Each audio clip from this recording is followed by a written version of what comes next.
And that brings me to the $1 trillion council. Can I have a drum roll?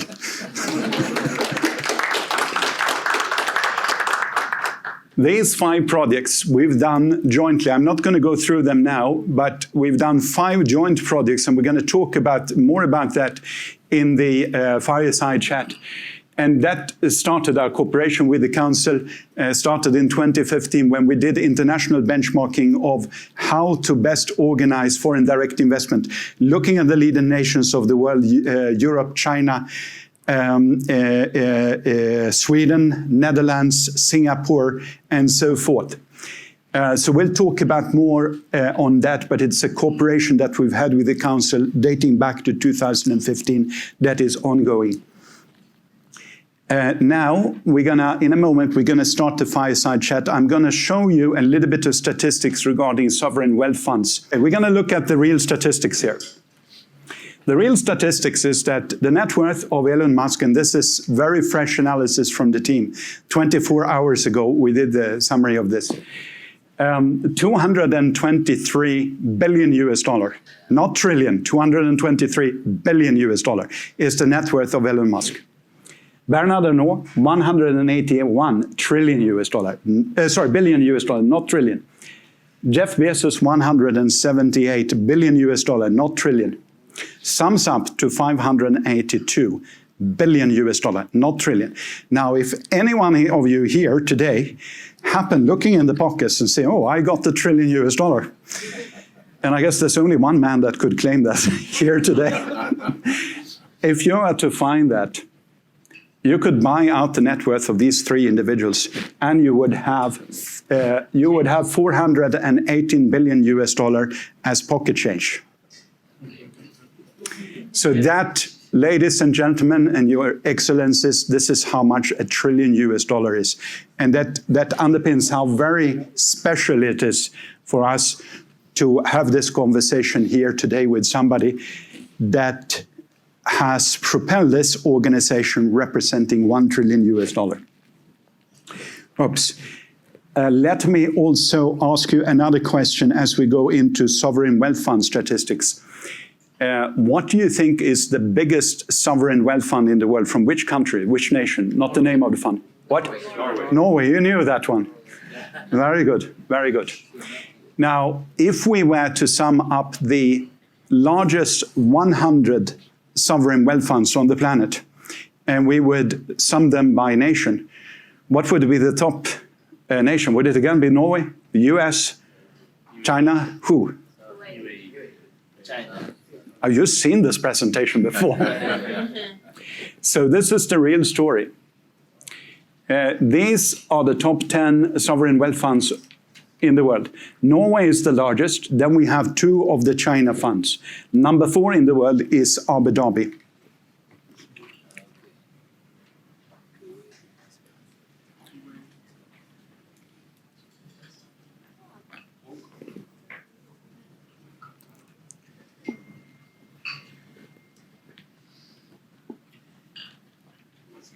And did you get the nice picture? Yeah, video. Video. But you know it's a still picture, you know. Not wearing my glasses. Very good, very good. Perfect. If we sum it up by nation, we get this picture even more impressive in terms of the position of the UAE, would you not say? So we have China in number 1 place, the UAE in number 2 place globally, all nations, in terms of accumulated sovereign wealth fund. In 3rd place, we have Norway, followed by Singapore. And although Saudi Arabia also ranks very highly, UAE is actually bigger. They make less noise about it sometimes, but they are actually bigger also than Saudi Arabia and Kuwait and Qatar. So number 2 in the world. So here we have a great nation, but with a small population, with a mid-sized economy, that is a superpower in terms of sovereign wealth funds. And if we look at all of the sovereign wealth funds in the world, if we combine all of them, we get 11 trillion US dollar.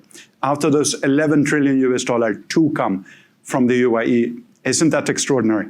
That's amazing. 2 out of 11. And that brings me to the council, and the council does not even only represent the sovereign wealth funds. It also represents some of the biggest companies of the UAE.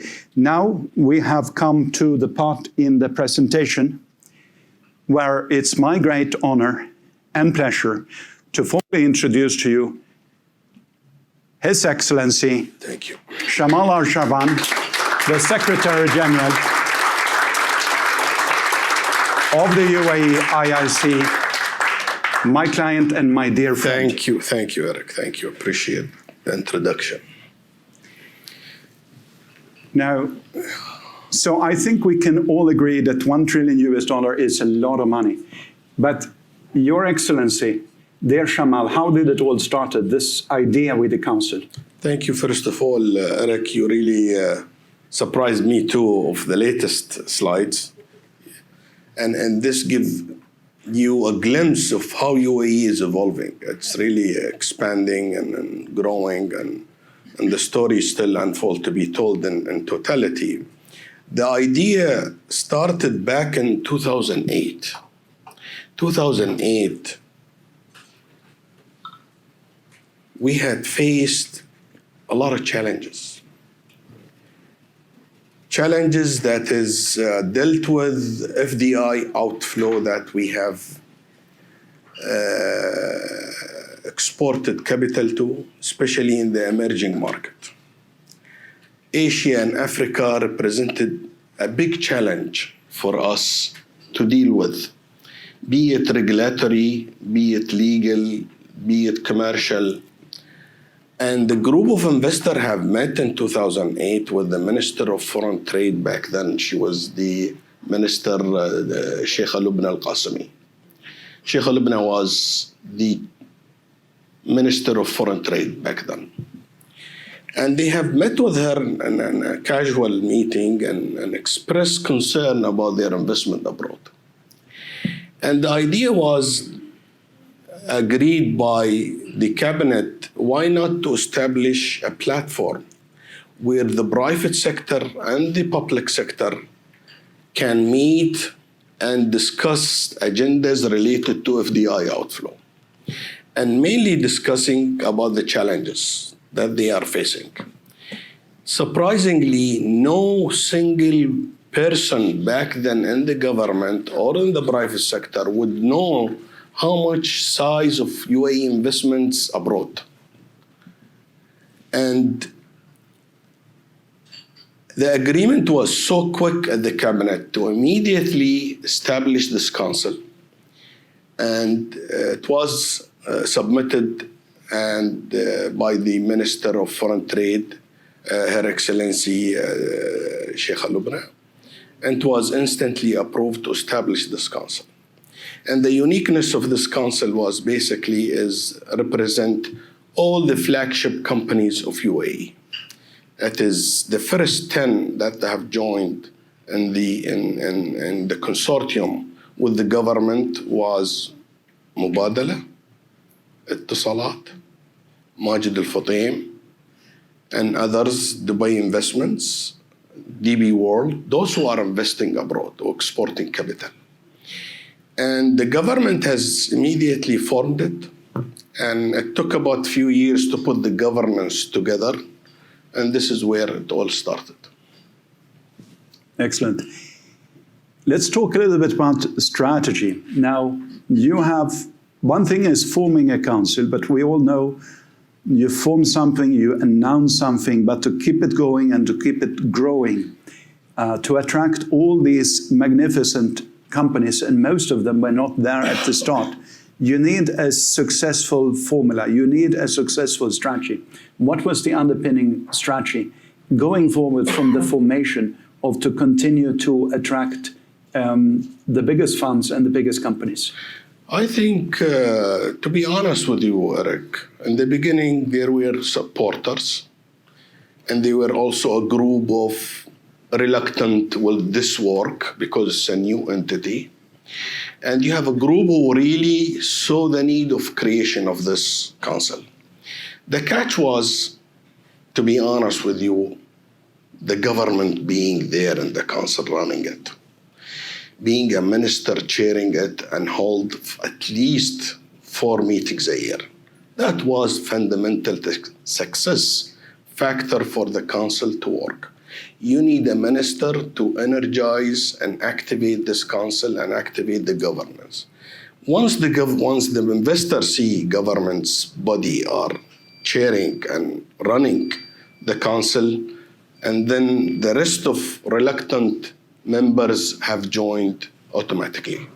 So what I would say, there was key contributor to the success of the council having chairmanship to the Minister of Economy. That was the key success of the council today.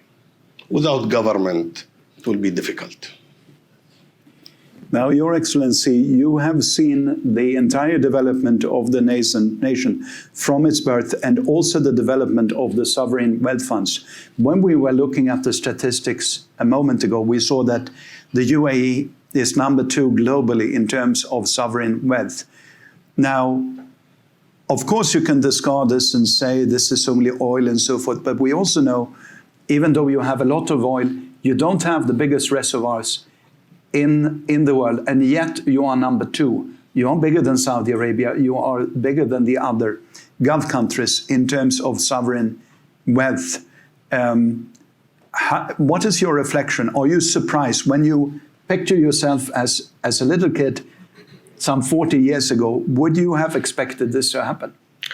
Well, if you talk about the evolution of the economy, I'll shed some lights on the numbers, and maybe you can also enter the website of UAE government competitiveness website.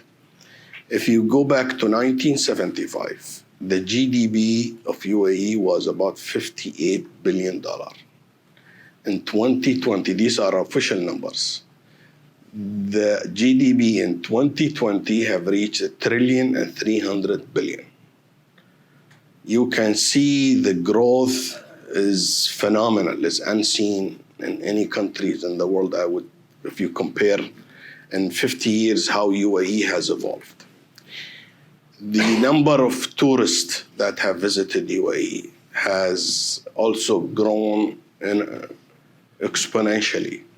If you look at the number of the banks operating in 1975, it's about 20 banks. Today we have more than 59 banks. If you look at the airports, the airlines, it was like, building a nation from scratch. And I think what attributed to this is the visionary leader, that they had visualized how they wanted their country to look like. And I think this is where leadership plays a major role. You need a great leader to transform a country.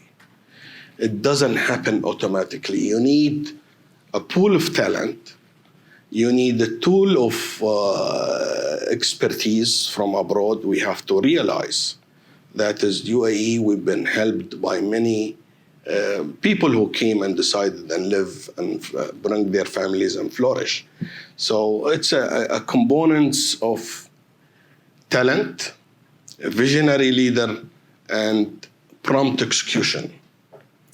And then you had the great founding father, the late Sheikh Zayed. At the time, I think you didn't even know who were Emiratis, and I believe Sheikh Zayed, in his wisdom, has said, anybody that lives here now is an Emirati. Absolutely correct. I mean, look at this room. You're a mix of UAE nationals, experts, bankers, technical ambassadors. And I think this is what represents UAE is who are here with us today. We have succeeded to accept others. And I think this is the DNA of UAE, and you cannot make it up. And I think this is part of the equation, what brought UAE to the level that today we are enjoying the best infrastructure in the world, the best roads in the world. We have the best airlines in the world. We have airports. We're proud. We cannot build this alone. Without having the mix of diversified talent. And the talent would come only if they feel they belong. There's something interesting for them here. And I think what they are seeing here, beside the infrastructure, beside the digitalization, the sophistication and the telecom infrastructure, I think they are feeling more secure. This is very important when there is security and a sense of belonging, and I think people would come. And that's an evidence that we've seen it around the world. We can see this in the US. You have a legal system that protects the rights of a resident. And I think UAE have adopted the best practice in the world. And I believe the challenge is tripling now because and becoming challenging is preserving and growing. And this is based on the leadership that will come in the years ahead. And I think the breed of leaders in the UAE so far has been very successful. From His Highness, the late Sheikh Zayed and the late Sheikh Rashid, Sheikh Mohammed bin Zayed and His Highness the President, Sheikh Mohammed bin Zayed, and His Highness Sheikh Mohammed bin Rashid and their sons. And I think this breed of leadership, this is the way I think the equation has been working when you have the continuity and the sustainability and the same vision and everybody rallying behind this objective. I think we will continue to grow in the next 50 years. Thank you. So it's based on respect, tolerance, and safety. And then everything is built on that. Absolutely. Trust is a key. Today we are hosting the global companies who have decided to pick UAE as their regional head office. They have selected UAE to be their hub because of our strategic location between Africa and Asia. This is very fundamental. And you can reach at least 4 billion, Erik, people within 7 hours from UAE. This is very important. And I think the geographic location as well has given UAE a characteristic of connecting people from around the world. I wouldn't say even now, we used to say Africa and Asia, but it's even beyond that. I did not imagine when I was young, I used to go to the US for my studies, I have to travel through Europe, either France or UK. I did not imagine that I would have a flight direct to New York and Boston's and Houston and Dallas and Seattle's and more than 200 destinations. It's amazing. The transformation, the story to be told is beyond my imaginations. And I think you are attracting not only the airline passengers and the big corporations, but also the youth. Now, 15 years ago in the Arab Youth Service, people from this region, when asked, where young man or young woman would you go to realize your dreams? The answer would be America, or it would be the European Union. And now the majority of these actually answer UAE. So I think that is no mean feat. This is definitely an indication. And as I said, you put it very rightly, Erik. Now, preserving it and growing, and I think UAE has been successful so far.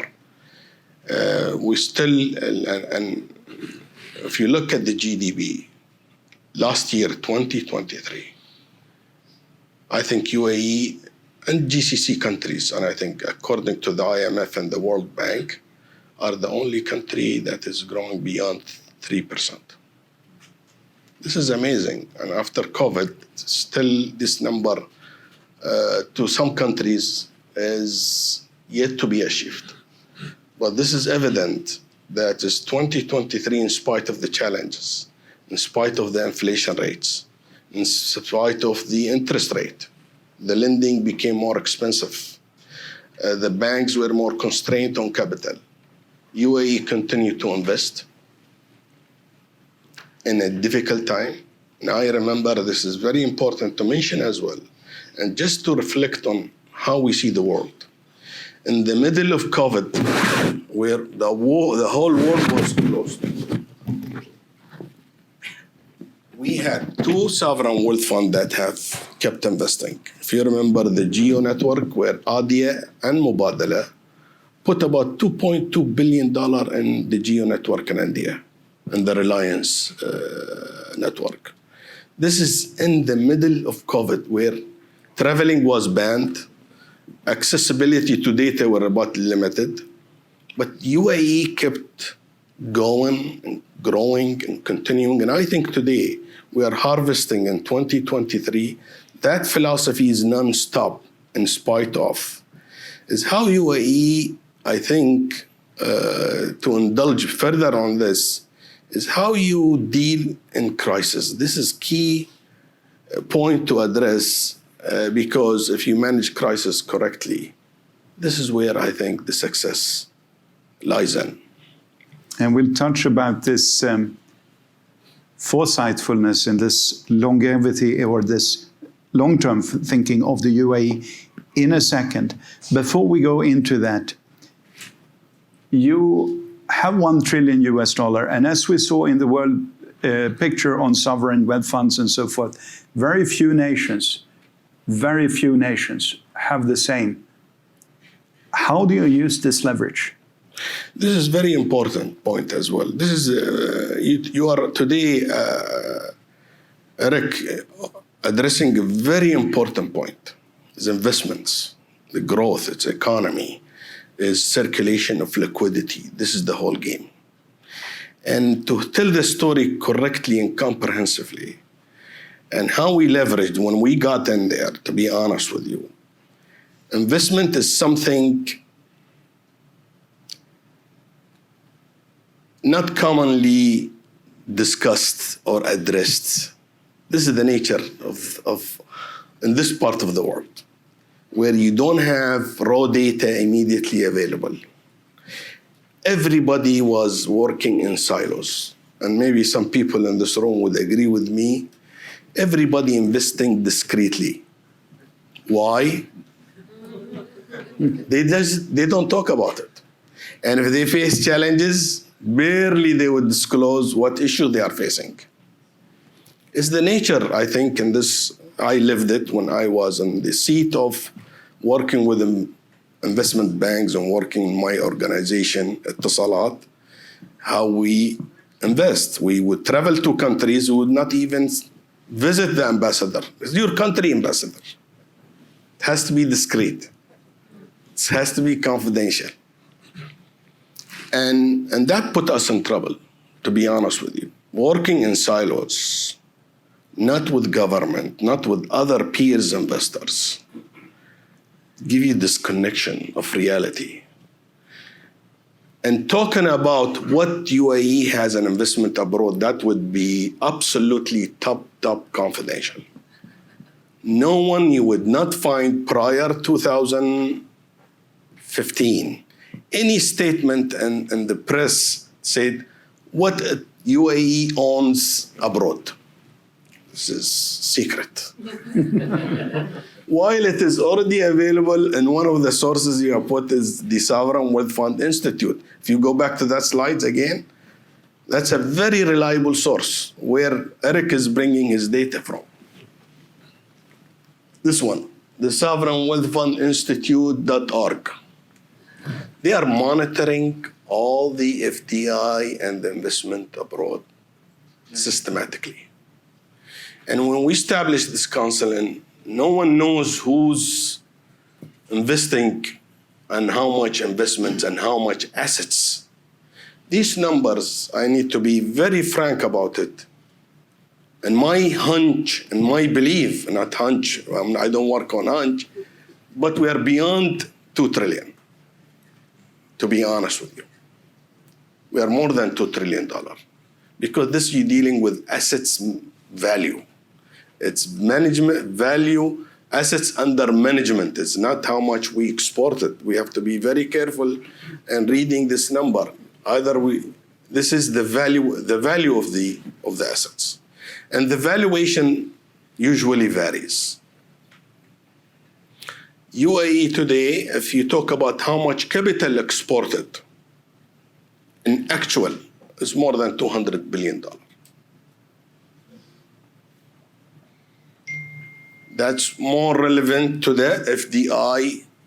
So you have two types of investment. You have an FDI investment, and you have the financial and the bonds.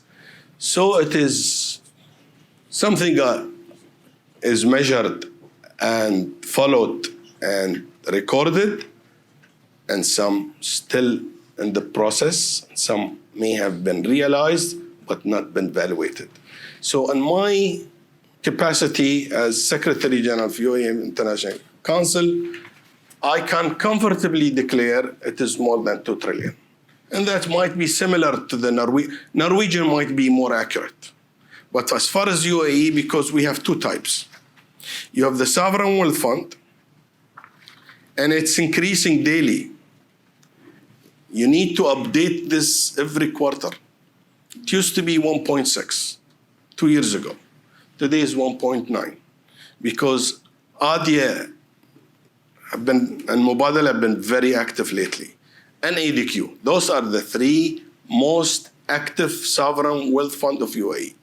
ADIA, 2 years it was 700, today you're talking about 900. ADQ, 2 years ago it was 160, today they are close to 300. Mubadala, they claim it's close to 270 something, they are beyond 300. So the story is so rosy, to be honest with you. And the attitude is, and when we talk about investment, we might be diverted from the question a bit, but the attitude of the whole ecosystem, from the leadership all the way down to the investor. Very good. So the Council has been busy also setting up alliances all around the globe. Can you tell us a little bit about those alliances and what it has brought to the UAE and to the members of the Council? Well, when we came into this Council and created it and built it, and we looked at the world, we have divided the world to 4. We built the developing economies, the US and Europe, Africa, Asia, and Middle East. And really, to be honest with you, where is the opportunity lies today is where the risk is high. We have found, if you're looking for a higher IRR, you need to look into the lowest weighted average cost of capital. The lower the WACC, the higher the IRR is what is the investor is always be looking at. And maybe an investment bank would agree. Lower WACC means lower risk, lower interest rate, lower taxation, and that range from 9 to 11%. So your IRR is comfortably above 12. You are super. And this, you will find it in my experience, number one, probably I would say in the world, and I can be held accountable to this with an investment bankers. Number one country that has the lowest WACC and highest IRR is UAE.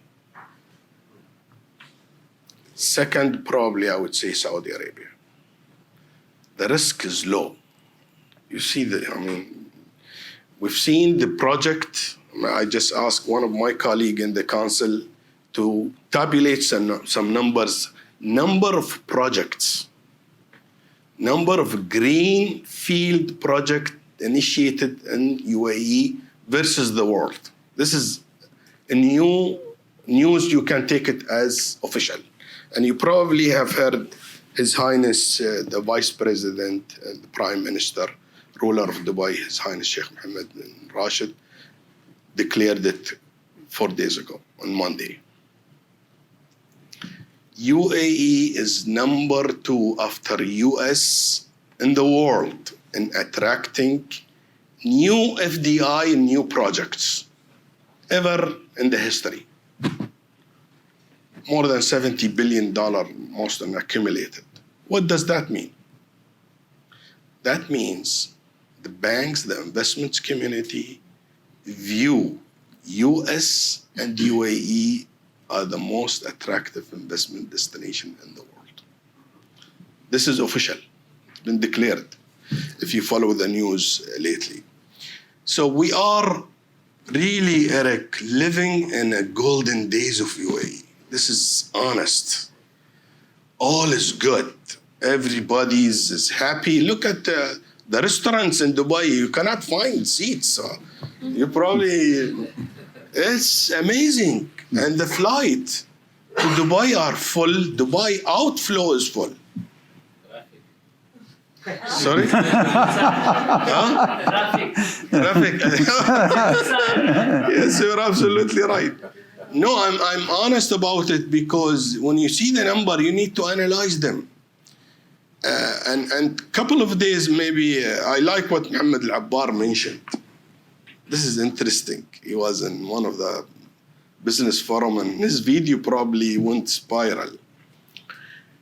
And the commentator or the moderator asked him about how he viewed the competition in the GCC.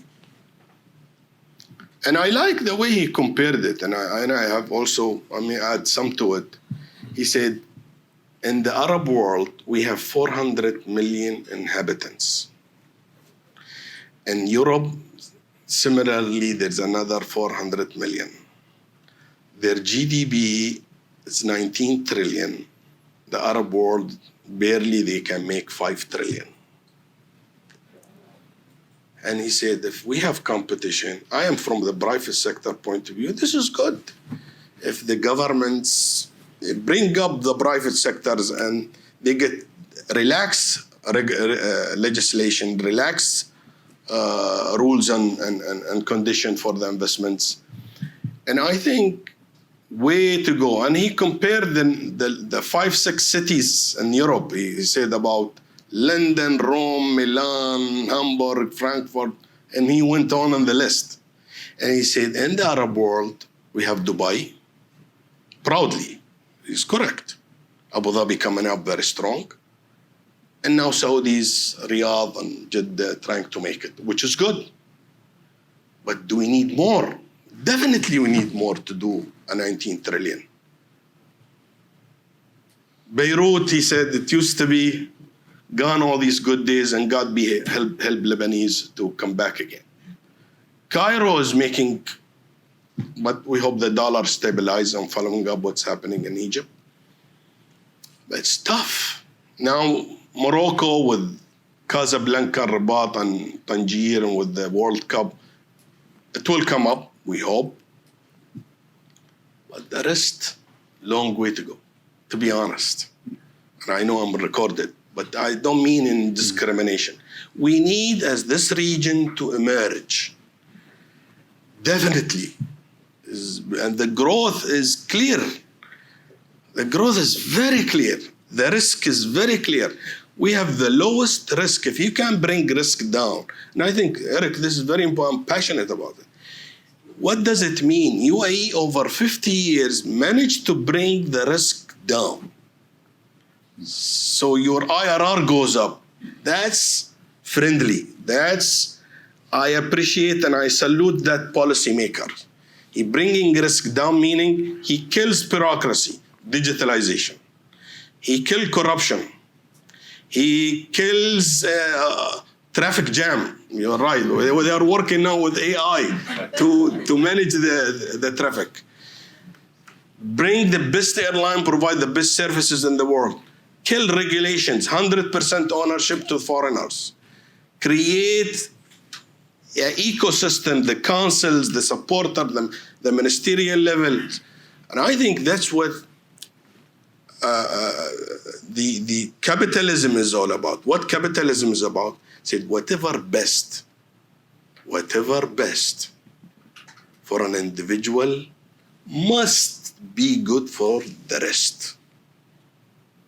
This is the concept of Adam Smith, the economist, who came up with 1887 with capitalism, which US have adopted, UK have adopted, and some of the socialist countries in Eastern Europe converted. And I think UAE, intentionally or non-intentionally, and I think this is the NDA that we converted. Whatever good for Kamal Shihade, it has to be good for Ayman, it has to be good for Ali. And that's the key. If you can do it, you will reach lower WACC, high IRR, everybody will come in and enjoy business and invest. Excellent. Now, the trouble in this world is that not everywhere on the planet are there only sunny days, except in the UAE, of course. It's beautiful sunny day. Yes.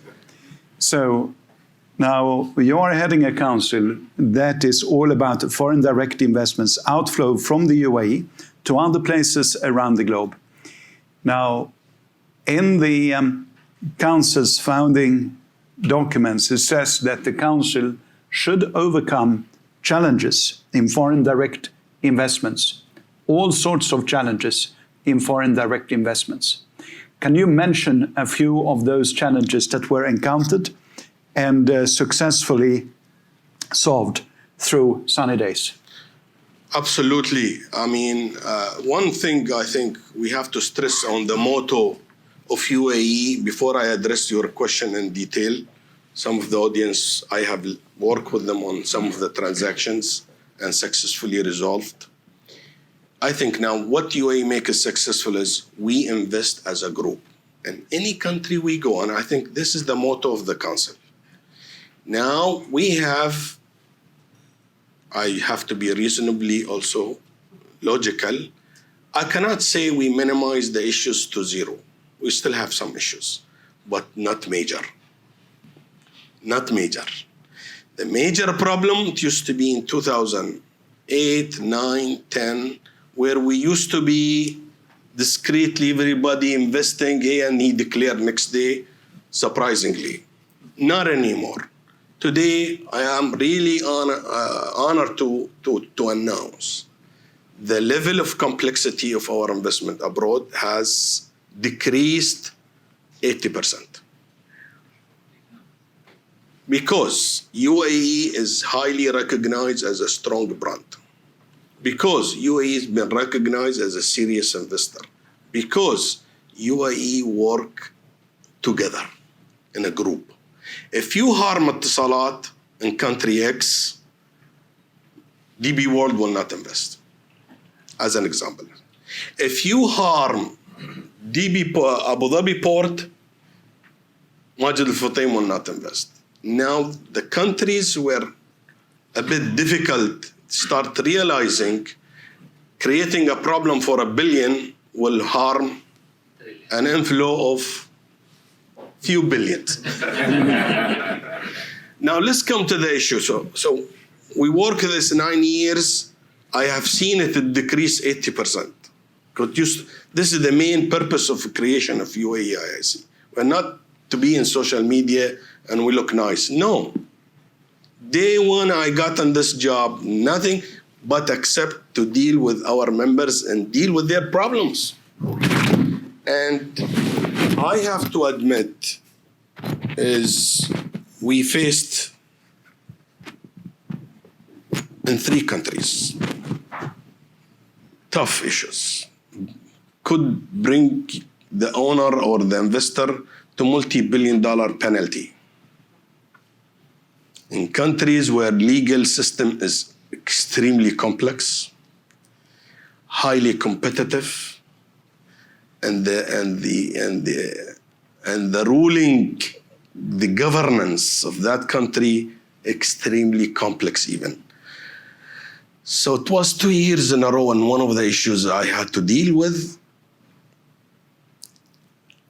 And finally, we managed in a case because we strongly believe, and this is very important, when you meet your member, make sure you are honest with them then. You need to know whether they are at fault or they committed mistakes. If they committed the mistake, was it criminal or was it unintentional or it was intentional? You have to verify your member carefully. And really from my position, I can declare UAE investors are the best in the world. They are honest. They put best practice. They bring the best advisors in the world. They bring investment bank from New York and Manhattan. Make sure they do it right. But guess what? You still make mistakes. You are vulnerable in the emerging market. Why they're saying high risk? High risk because, you do your due diligence millions of dollars. Best Deloitte and Touche, you bring KPMG, you bring Clever Chance, Morgan Stanley, JP Morgan, best M&A team, multinational team, you still go wrong. And this is very important. What I've discovered that UAE investors are serious and they do their ABC quite right. We managed to solve major issue. At least we got them vindicated. This is very key word legally. That means they are not legally responsible. Now recovering their losses, that's another ball game. But what's most important for me to say at this point, reputation of UAE investor is fundamentally at more than $1 trillion. This is more important. And I think I congratulate UAE that they have a culture of transparencies, governance, check and balances, do it right. And that's why you don't hear a lot of scandal in the UAE. It's not much. There's no scandals here. There's good check and balance, and that's what when I said leadership, they want to do best practice. And a human being by nature, they want to be safe. Excellent.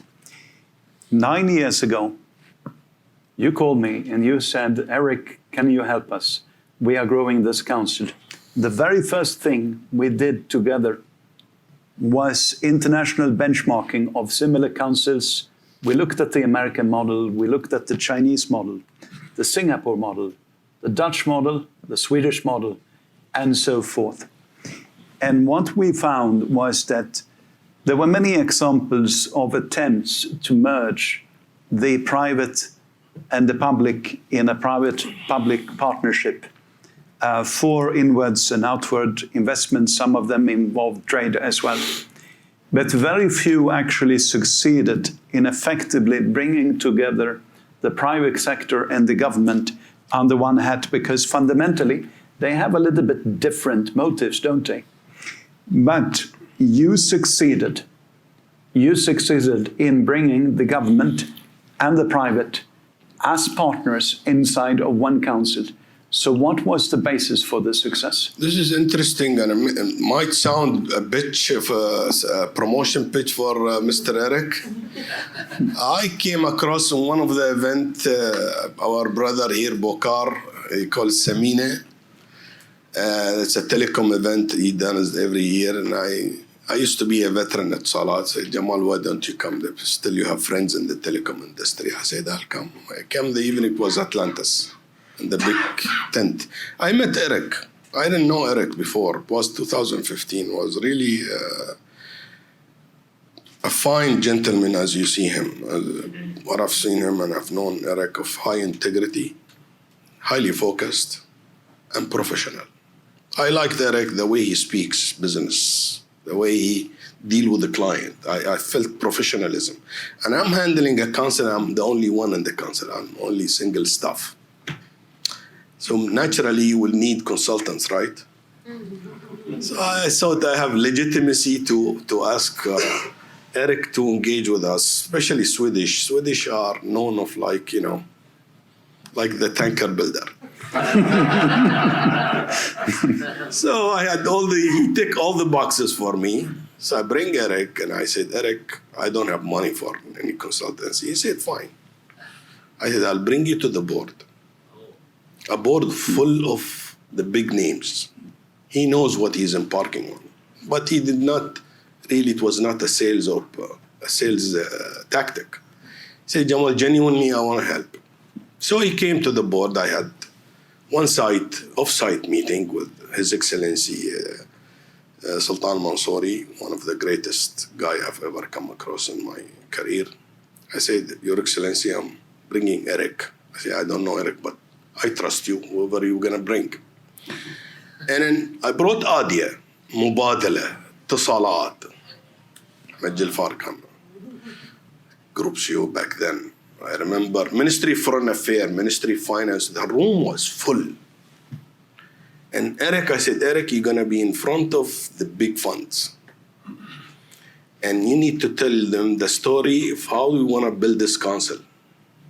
So I said to His Excellency, we need to put a roadmap. How are we going to build a council for the UAE? It's very important. Anyway, Erik Wakan, he was very solid in his presentation. He did good benchmark. As I said, we're getting this for free of charge. I was, speaking to myself. That was so good, Very nice document, So Erik does his part. People engaged, and he answered all the questions diligently. He handled the board so politely and ethically correct. He said, I don't know. I know, I'll tell. So it was good. We saw the model of the world. Really, for me, it was an exposure. The US have a model, how they follow their investments. US is a very active investor abroad. UK have another model where trade is more important than investment. Go to the Sweden is both. So Swedish, they put FDI outflow. Yeah. And trade. You see the IKEA, they follow their investors and traders wherever they go. And they have more than 160 offices around the world. It was amazing. And I said, Erik, here you're talking about $200 million budget. I'm starting up with $1 million. Well, literally, it was $1 million to start with. Yeah. And really helped me in navigating through with the board. And it was something we need, and I believe really, and I put this on record. Today, we have Ministry of Investment, created in 2023, if you follow up back in June or July.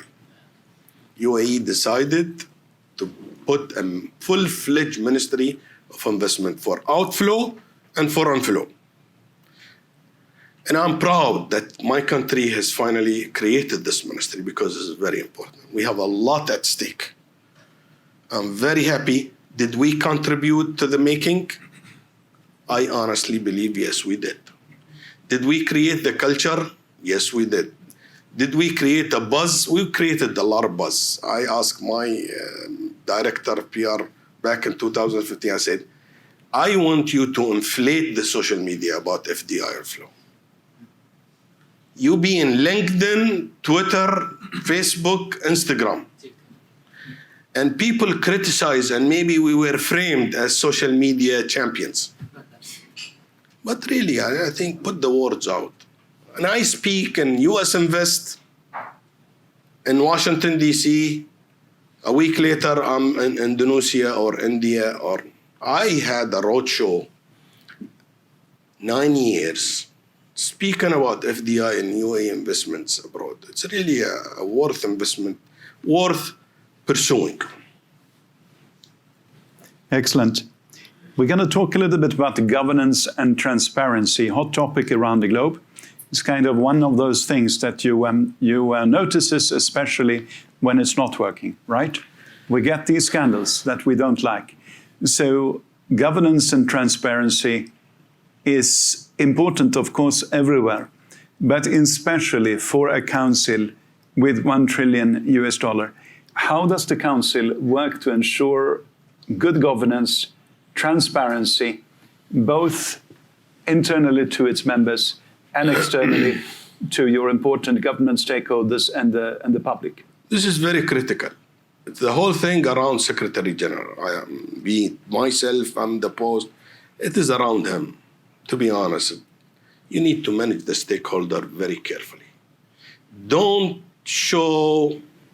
help too much, because I cannot knock on the door of Etisalat and say, I'm going to do your M&A, I have an opportunity for you. They will shut the door next day. They have full-fledged merger and acquisition team, the best in the world. Ex-Morgan Stanley, ex-Goldman. So I realize I'm dealing with the best of the best, the cream of investment houses in the world. They don't need UAEIIC to bring an opportunity in New York City. They know. They get FDI, deal flow to them is in thousands. I realize that part, to be honest. I realize secondary is what is the mandate. And here is very important, you stick to the mandate. The mandate is corporate advocacy.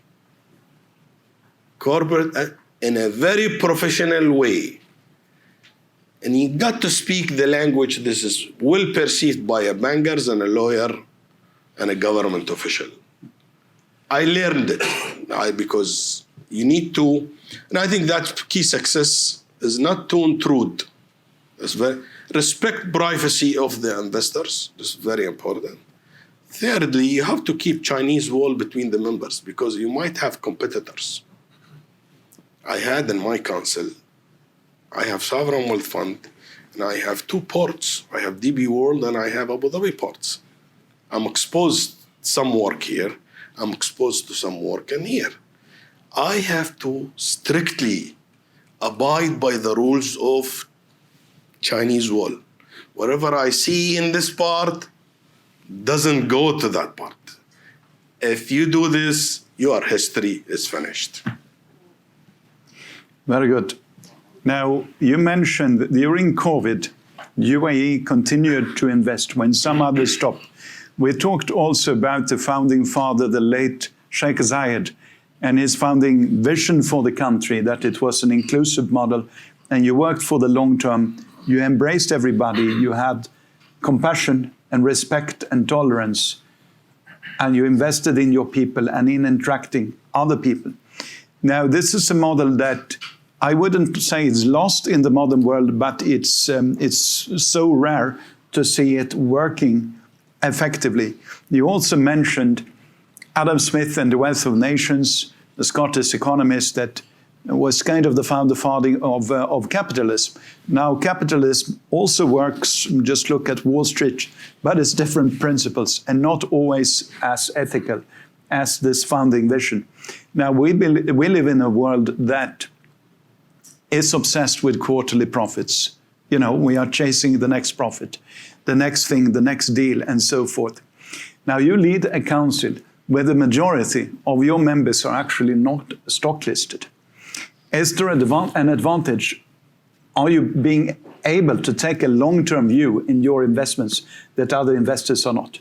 Where do you bring all these questions, Erik? You are right. I mean, majority of them, they are not listed. Yeah. And that's make my job a bit difficult, to be honest, because you wouldn't know how much investment they put abroad. You cannot ask bluntly how much capital in total. It's some, family, they would not disclose. I would say in the GCC, in this culture, disclosure of investments and disclosure in business is naturally kept inside the house. Yeah. They don't disclose. And it is tough. But gradually, I must also say positively, gradually some families are now having the culture of going IPO. I've heard 3 families are talking about IPO. Khalaf al-Habtour, His Excellency Khalaf ibn Ahmed al-Habtour, now he's talking about IPO. He want to share some of his wealth with the public. Lulu, that's what it means when you go public. Is you share your success with somebody else. Second, Lulu declared that they want to go public. Lulu is another really success business story I want to also share with the audience. They started with a small deli. They went to the supermarket. They went to big retail. Today is a $7 billion company. Yusuf Ali is someone who really I raise or take my hat off for. So Mr. Yusuf Ali sold 50% of his stake to ADQ or 30%, something like that. Now he's talking about he want to share it with the public. That's a good model. He's a member.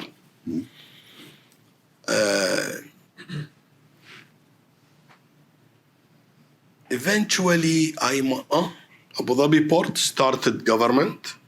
Now they are IPO'd.